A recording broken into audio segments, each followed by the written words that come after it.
త్రివిధములైన సృష్టి స్థితి లయమైన దేవకార్యం అంటే దేవతల శక్తులకు మించిన భండాసుర వధ ద్వారా ముల్లోకాలను కాపాడడం. ఇక్కడి నుండి లలితా సహస్రనామంలో అమ్మ వర్ణన ఉంటుంది. ఉదయిస్తున్న 1000 కిరణములు గల సూర్యుని కాంతిలో 4 చేతులతో 4 ఆయుధాలు ధరించి తల్లి ఎంతో అందంగా ఉంటుంది. అమ్మవారి అందం ఒక్కొక్క నామంలో వివరించబడి ఉంటుంది.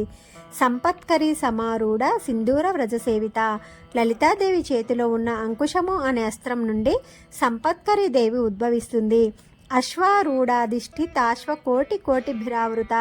పాశము నుండి అపరాజిత అనే దేవత ఉద్భవిస్తుంది. చక్ర రాజరథారూఢ సర్వాయుధ పరిష్కృత.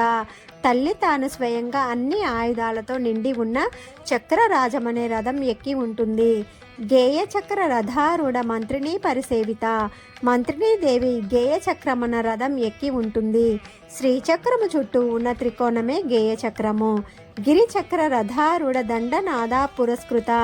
వారాహముల లాగబడుతున్న రథము మీద చేతిలో దండము దాల్చి దండనాదాదేవి ఉంటుంది. ఆ తర్వాత లలితాదేవి కోపంతో చేసిన హృంకారం నుండి 6 కోట్ల మంది యోగినులు మరో 6 కోట్ల మంది భైరవులు పుట్టుకొస్తారు. అవివాహితులైన వారు ఈ సింహాసనంపై ఆశీసులు కావడానికి అనర్హులు. మహాపురుష లక్షణాలు ఉన్నవారినే కూర్చుండబెట్టాలి.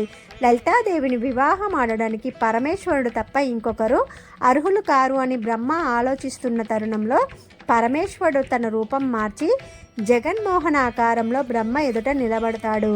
బ్రహ్మ ఆనందంలో పరమేశ్వరునికి కామేశ్వరుడు అన్న పేరు పెడతాడు. కామేశ్వరుడు దేవి పరస్పరం ఆకర్షితులవుతారు. పరమేశ్వరి తన చేతిలో ఉన్న హారం ఆకాశంలోకి విసిరేస్తుంది. ఆ హారం కామేశ్వరుని కంఠంలో పడుతుంది. దేవతల ప్రార్థనను మన్నించి శ్రీహరి లలిత కామేశ్వరుల వివాహం చేస్తాడు. కామేశబద్ధ మాంగళ్య శూత్ర శోభిత కందర. దేవతలు చెరుకు విల్లును, శ్రీహరి పుష్పాయుధాన్ని, వరుణుడు నాగపాశాన్ని, విశ్వకర్మ అంకుశాన్ని, అగ్నిదేవుడు కిరీటాన్ని, సూర్యచంద్రులు కర్ణాభరణాలను, మధుర పాత్రను, కుబేరుడు చింతామణిని, లక్ష్మీదేవి ఛత్రాన్ని, చంద్రుడు వింజామరలను లలిత కామేశ్వరులకు బహుకరిస్తారు. బ్రహ్మ కుసుమాకరం అనే విమానాన్ని ఇస్తాడు. దేవతలందరూ పలు విధాలుగా కీర్తిస్తారు. మహాశంభుని ప్రశంసలతో సృష్టి కార్యం మొదలవుతుంది. లలితాదేవి ఎడమ నేత్రం నుండి చంద్రతత్వంతో బ్రహ్మాండ లక్ష్మి, కుడి నేత్రం నుండి సూర్యతత్వంతో విష్ణు పార్వతి, మూడవ నేత్రం నుండి అగ్నితత్వంతో రుద్ర సరస్వతులు ఉద్భవిస్తారు.